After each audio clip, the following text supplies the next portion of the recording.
আপনারা এখন যেই কাজটি দেখছেন এটা হচ্ছে সাভার নবীনগরে জাহাঙ্গীরনগর বিশ্ববিদ্যালয়ের খুব কাছেই সাভার যে ক্যান্টনমেন্ট আছে ক্যান্টনমেন্ট আর সাভারের যে স্মৃতিসৌধ এটার ঠিক কাছেই জাহাঙ্গীরনগর ইউনিভার্সিটির একটা হাউজিং আছে, সেখানে প্রজেক্টটা হবে।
হ্যালো ডিয়ার ভিউয়ার্স, আসসালামু আলাইকুম।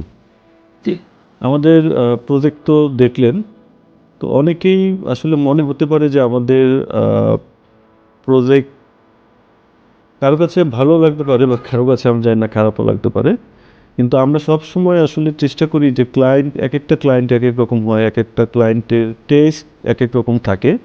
তো আমরা কিন্তু সেই অনুযায়ী কাজগুলা করার চেষ্টা করি। তো আজকে যারা আমাদের এই ভিডিওটা দেখছেন, যারা মিনিমাল কাজ পছন্দ করেন বা একটু মডার্ন কাজ পছন্দ করেন, তারা কিন্তু অবশ্যই আপনার প্রজেক্টটিকে যদি এইভাবে সাজাতে চান, আমাদের সাথে কিন্তু আপনারা যোগাযোগ করতে পারেন। আর অনেকে আমাদের এটা প্রশ্ন করে যে আমরা কিভাবে কাজ করি। তো কাজের ব্যাপারে আমাদের যে প্রসেসটা সেটা হলো যে আপনি আপনার যেই ফ্লোর প্ল্যান থাকে সেটা আমাদেরকে হোয়াটসঅ্যাপ বা ইমেল করে পাঠাতে পারেন, সেটা নিয়ে আমাদের অফিসে আসতে পারেন। আমরা ওইটা নিয়ে দেখব যে আপনার প্রজেক্টের কী অবস্থায় আছে, কোনো সাজেশন দেওয়ার আছে কি না। যদি ব্রিক লেআউটের সময় হয় ওটা খুব ভালো, কারণ ইন্টেরিয়রের সাথে এই ব্রিকের লেআউটটা খুবই আমরা গুরুত্ব দিই।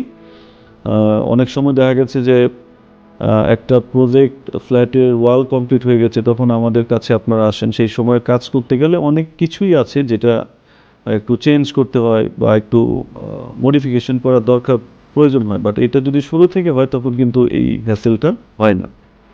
তো এটা একটা ইম্পর্টেন্ট, এটা আপনারা মাথায় রাখতে পারেন।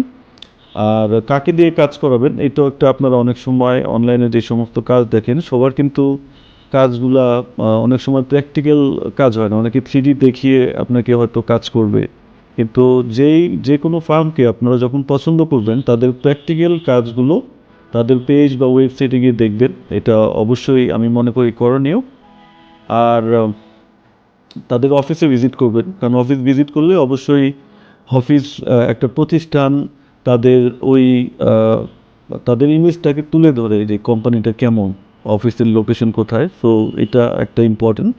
সো এই দুইটা জিনিস ম্যাচ করে যে অফিসের লোকেশন বা অফিসটা কেমন এবং তাদের পোর্টফোলিও যে প্র্যাকটিক্যাল কাজগুলো কেমন করেছে, এটা দেখে আপনারা কনসালটেন্ট ঠিক করতে পারেন।